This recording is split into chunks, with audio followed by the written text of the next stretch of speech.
Last week, I briefly told the story of Jacob. You know, Jacob is a man who is running from his family, and he's spending the night in the wilderness. And while he's spending the night, he has this dream. And in this dream, he sees a ladder extending from earth to heaven. And he sees angels ascending and descending. And he sees one who is like the divine itself speaking to him and fulfilling the promise.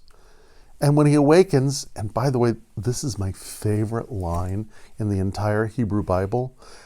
When he awakens, he says, "Surely God was in this place, and I did not see him." And so one of the commentators, one of those who wrote Midrash, a man by the name of Rashi, says this. He said, it's all about paying attention. Because if God was in that place, where else has God been? And if surely God was in this place, I wouldn't have gone to sleep. I would have stayed awake. I would have been aware. But you know, how true is that in your life? I know it's true in my life, in all of our lives, that sometimes we're just dulled, we're narcotized, we're distracted, and we lose out on the amazement and the beauty and the miracle of life that is all around us. Lawrence Kushner, the author, says this: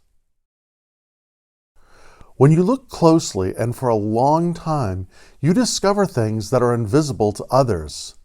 Most people make the mistake of trying to look deeper when all they need to do is to pay attention to the obvious.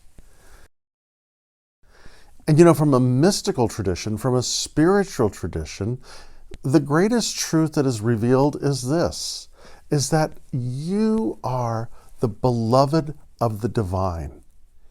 And oh, by the way, so is your neighbor. And oh, by the way, so is every member of our species. And oh, by the way, so is every living thing on this planet, equally, powerfully, and unrelentingly loved, that everything in creation is the beloved of the divine. You know, in Jewish mysticism, there is not a separation between the spiritual and the mundane. You know, that came much later with dualism that wove its way into Christian thinking. But in the early Jewish world, and certainly in the time of Jesus, this was true as well, everything is spiritual. And isn't that what we're discovering now? That the whole thing is spiritual. And it's not so much that there's a distinction between one thing or another. Something that quantum physics teaches us is that when we pay attention to something, something remarkable happens. You know, there's this wonderful story in the Hebrew Bible about Moses and the burning bush. Again, Lawrence Kushner says it this way: the burning bush was not a miracle. It was a test. God wanted to find out whether or not Moses could pay attention to something for more than a few minutes. When Moses did, God spoke. This trick is to pay attention to what is going on around you long enough to behold the miracle without falling asleep. There is another world right here within this one whenever we pay attention. There is another world.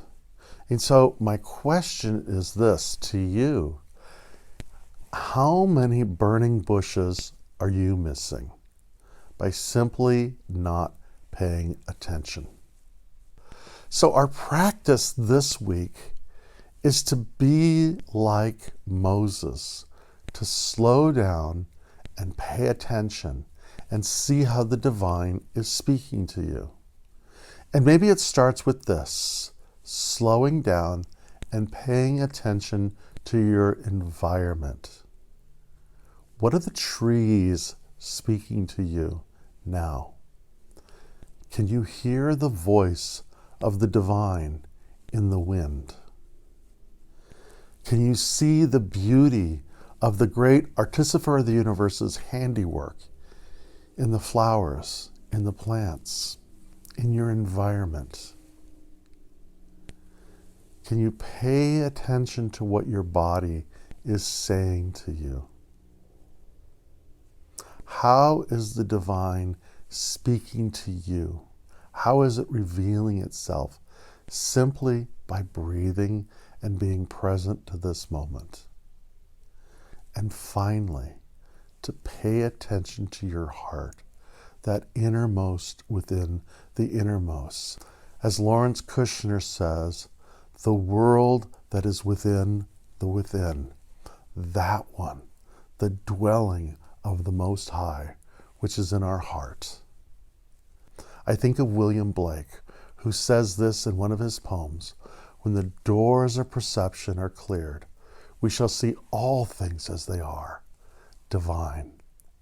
When our eyes, our ears, our heart, our mind are quiet, when we are fully awake and we are paying attention, we shall see all things as they are, divine.